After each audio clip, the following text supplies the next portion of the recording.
தமிழ் வணக்கம். உலக அரசியலின் தலைவிதியை தீர்மானிக்கும் நாள் என்று குறித்து கொள்ளுங்கள். 13/5/2026 அமெரிக்க அதிபரும் அவருடைய தூது குழுவினரும் சீனா சென்று இறங்கி இருக்கின்றார்கள். அமெரிக்கா சீனா இரு நாடுகளும் எடுக்க போகின்ற முடிவுகள் உலகத்தின் நன்மைக்காக அல்ல. அமெரிக்காவும் சீனாவும் தங்களுடைய சுயநலத்திற்காக அகில உலகத்தினுடைய தலைவிதியையும் தீர்மானிக்கின்ற ஆபத்தான ஒரு நாள் இந்நாள் என்று கூறப்படுகின்றது. 10 வருடங்களின் பின்னதாக அமெரிக்காவினுடைய அதிபர் ஒருவர் சீன மண்ணில் இறங்கி இருக்கின்றார். இது நன்மையை விளைவிக்குமா தீமையை விளைவிக்குமா என்றால், உலக மக்களினுடைய சோத்து கோப்பைகளில் நஞ்சை ஊற்றுகின்ற ஒரு வேலையாக இது மாறக்கூடிய அபாயம் இருப்பதாகவே ஆசியாவில் இருந்து வரும் ஆய்வுகள் தெரிவிக்கின்றன. இந்த சந்திப்பு சற்று முன்னர் அமெரிக்காவிடம் இருந்து 500 போயிங் விமானங்களை தான் விலைக்கு வாங்குவதாக $100 பில்லியன் ஒப்பந்தத்தில் சீனா கைச்சாத்திட்டிருக்கின்றது.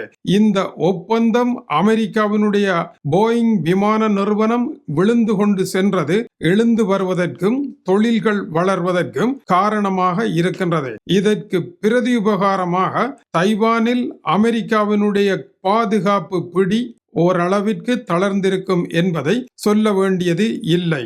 இதுபோல ஈரான் போர், ஹோர்முஸ் நீரிணை, ஆயில் விற்பனை, AI தொழில்நுட்பம் என்று பல விவகாரங்களை இவர்கள் பேசியிருக்கின்றார்கள். இவர்கள் பேசியதில் உங்களுக்கும் எனக்கும் ஏதாவது நன்மை இருக்கின்றதா என்றால் 0 தான் விடை என்பது உண்மை. மிகுதியாக பாருங்கள். முதலாவதாக, இந்த பேச்சுவார்த்தையில் ஈரான் போர்தான் இடம் பிடிக்கும் என்று நிபுணர்கள் கூறுகின்றார்கள். சீனா தன்னுடைய மறைமுகமான ஆதரவை ஈரானுக்கு வழங்கி கொண்டிருக்கின்றது. அதை நிறுத்த வேண்டும். அதற்கு விலை என்ன? 17 பெரிய நிறுவன தலைவர்களுடன், உலகத்தின் பணத்தை கைகளில் வைத்திருக்கும் நிறுவனங்களுடன் டொனால்ட் ட்ரம்ப் சென்று இறங்கி இருக்கின்றார். சீனா மறைமுக ஆதரவை நிறுத்த வேண்டும் என்று கூறினாலும், ஹோர்முஸ் நீரிணைதான் சீனாவினுடைய ஆயில் இறக்குமதியின் உயிர் நாடியாக இருக்கின்றது. அமெரிக்காவை மத்திய கிழக்கின் பகையாளியாக மாற்றி தான் நண்பனாக மாறிவிட வேண்டும் என்பது சீனாவினுடைய இரகசிய திட்டம். ஈரான் பிரச்சனையை தீர்க்க வேண்டுமாக இருந்தால் நீங்கள் மத்திய கிழக்கில் இருந்து வாயை பொத்திக் கொண்டு வெளியேறிவிட வேண்டும், மற்றவை சீராக நடக்கும் என்று சீனா கூறுவதற்கான இடம் இருக்கின்றது. இரண்டாவது பெரிய பிரச்சனை ஸ்டார் கேட் என்கின்ற பிரச்சனை பெரும் பிரச்சனையாக இருக்கின்றது. அபுதாபியில் அமெரிக்கா உருவாக்கி இருக்கின்ற பாரிய AI உள்ளக கட்டமைப்பு இதற்காக போடப்பட்ட முதல் தலை சுற்றும் முதலாக இருக்கின்றது. இந்த கட்டமைப்பு மத்திய கிழக்கில் சீனாவிற்கு பெரும் ஆபத்தாக மாறியிருக்கின்றது. சீன தொழில்நுட்ப வளர்ச்சிக்கு இது தடையாக அமையும் என்று சீனா கருதுகின்றது. ஆனால் அமெரிக்காவினுடைய மைக்ரோசாப்ட் மற்றும் G42 நிறுவனங்கள் மத்திய கிழக்கை அமெரிக்காவினுடைய கோட்டையாக மாற்றுவதில் பெரும் பணத்தை முதலீடு செய்திருக்கின்றார்கள். சீனா இதை தன்னுடைய கோட்டையாக மாற்றுவதற்கு முயலும் வேளையில் இந்த காயை சதுரங்க பலகையில் நகர்த்தி இருக்கின்றார்கள். இதை முறியடிப்பதற்காக சீனா தன்னுடைய சூப்பர் AI கிளஸ்டரை முன்னிறுத்தி இந்த போட்டியை நிறுத்தும்படி கேட்கும். இதுவும் சிக்கலாக பேசப்படும். அடுத்தபடியாக அமெரிக்க அதிபர் வர்த்தக சலுகைகளை தருகின்றேன் என்று கூறுவார். இல்லை, ஈரானை தவிடுபொடியாக்குவேன் என்று இராணுவ மிரட்டலை விடுவார். இந்த இரண்டிற்கும் இடையில் தான் பேச்சுக்கள் நடைபெறும். ஈரான் விவகாரத்தில் எனக்கு சீனாவினுடைய உதவி தேவையில்லை என்று அமெரிக்க அதிபர் அமெரிக்காவில் இருந்து புறப்படுவதற்கு முன்னதாக பலமாக உரத்து கூச்சலிட்டு புறப்பட்டு சென்றாலும், சீனாவை பொறுத்தவரையில் சீனாவினுடைய மத்திய கிழக்கு நோக்கம் அமெரிக்கா மத்திய கிழக்கில் தேவையில்லாத ஒரு போரில் மூழ்கி அழிந்து கொண்டு செல்வது சீனாவிற்கு லாபமாக அமையும். அமெரிக்கா அதிலிருந்து தப்பி பிழைக்குமாக இருந்தால் சீனாவிற்கு அது நஷ்டமாக அமையும் என்பது சீன அதிபருக்கு தெரியும். இப்பொழுது போர் இல்லாமலே மத்திய கிழக்கு போரில் அடிவாங்கிய அமெரிக்கா தன்னுடைய பிடியில் விழப்போகின்றது என்பதுதான் சீன அதிபரனுடைய இன்றைய குதூகலமாக இருக்கின்றது. அன்று அமெரிக்க சந்தை இல்லாமல் சீனா இல்லை என்று இருந்தது. இன்று சீன சந்தை இல்லாமல் அமெரிக்கா இல்லை என்கின்ற அளவிற்கு நிலைமை மாறி இருப்பதனால் டொனால்ட் ட்ரம்ப் நிர்வாகம் இந்த பேச்சுவார்த்தையில் சீனாவினுடைய இடத்தை விட ஒருபடி கீழேதான் இறங்கிவிட்டதாக கூறப்படுகின்றது. ஈரான் போர் அமெரிக்காவை தடுமாற வைத்து விட்டது. சீனாவின் வளர்ச்சியை அமெரிக்காவினால் தடுக்க முடியாமல் போய்விட்டது. 145% வரி முக்கிய பொருட்களுக்கு விதித்தாலும் கூட சீனாவினுடைய வளர்ச்சியையும் தொழில்நுட்ப வளர்ச்சியையும் தடுத்து நிறுத்த அமெரிக்காவினால் முடியாமல் போய்விட்டது. இந்த நிலையில் ஈரான் போரிலும் சிக்கப்பட்ட அமெரிக்கா தன்னை விடுவிக்க வேண்டுமாக இருந்தால் இந்த 145% வரியை குறைக்க வேண்டும் என்று சீனா நெருக்கடியை கொடுக்கும். மேலும் அமெரிக்காவினுடைய ஈரான் போர் என்பது ஒரு காட்டு தர்பார் என்று சீன அதிபர் கூறி அதை எதிர்த்திருந்தார். காட்டு தர்பார் என்றால் அங்கு சட்டங்கள் கிடையாது, பலம் உள்ளது தலைமை தாங்கும், இதுதான் அங்குள்ள சட்டமாகும். அதைத்தான் அமெரிக்கா மத்திய கிழக்கில் செய்கின்றது என்று சீன அதிபர் கூறுகின்றார். தைவான் விவகாரத்தில் அமெரிக்கா பின்வாங்கி செல்லுமாக இருந்தால் கோர்முஸ் நீரிணை விவகாரத்திலும் ஈரான் விவகாரத்திலும் சீனா அமெரிக்காவிற்கு உதவி செய்ய முன்வரலாம். நாங்கள் சீனாவை முழுமையாக நம்புகின்றோம் என்று ஈரான் நேற்று முன்தினம் கூறியது கவனிக்கத்தக்கது. ஆனால் சீனாவினுடைய லாபத்திற்காக ஈரான் தன்னை இழக்க முன்வராது. ஓர் அளவிற்கு மேல் சீனாவினுடைய பேச்சை ஈரான் கேட்காது என்பதும் தெரிந்த விடயமே. ஆனால் சீனாவை பொறுத்த வரையில் பட்டுவழி வந்து கொண்டிருக்கின்றது. அதனுடைய சிக்கலும் இதற்குள் இருப்பதனால் சீனாவிற்கும் சில பிரச்சனைகள் இருக்கத்தான் செய்கின்றது.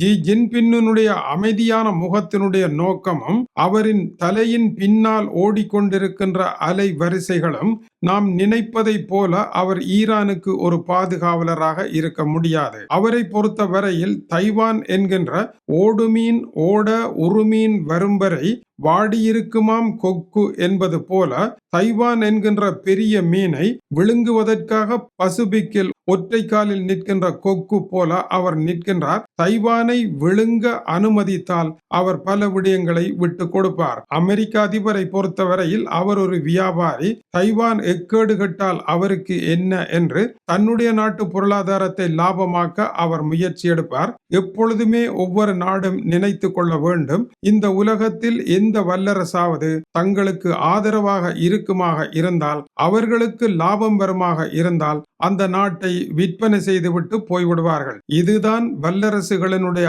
ஆதரவும் எதிர்ப்பும் என்பதற்கு மேல் வேறு எதுவுமே கிடையாது என்பதை உலக நாடுகள் கண்டுபிடிக்க வேண்டிய தருணமும் இதுவாகும். எனவே ஜியினுடைய கனவு தைவான் தான். அவர் மற்ற விடயங்களை ஒரு ஒப்பனைக்காக பேசி செல்கின்றார் என்றும் அந்த செய்தி கூறுகின்றது. ஜி ஜின்பின்னை படிமானத்தில் கொண்டு வர டொனால்ட் ட்ரம்புடன் 17 சிஇஓக்கள் சென்றிருக்கின்றார்கள். ஏலன் மஸ்க் AI தொழில்நுட்பம், விண்வெளி பயணம், புதிய ஒத்துழைப்பு சீனாவுடன் இணைந்து செய்ய சீனாவிலேயே வர்த்தகம் நடைபெறும் என்று கூறி சீன அதிபரனுடைய பொருளாதார சிக்கல்களை தீர்ப்பதற்கு உதவி செய்வதற்கு சென்றிருக்கின்றார்கள். இரண்டாவது டிம் குக், ஆப்பிள் நிறுவனத்தினுடைய தலைவர்.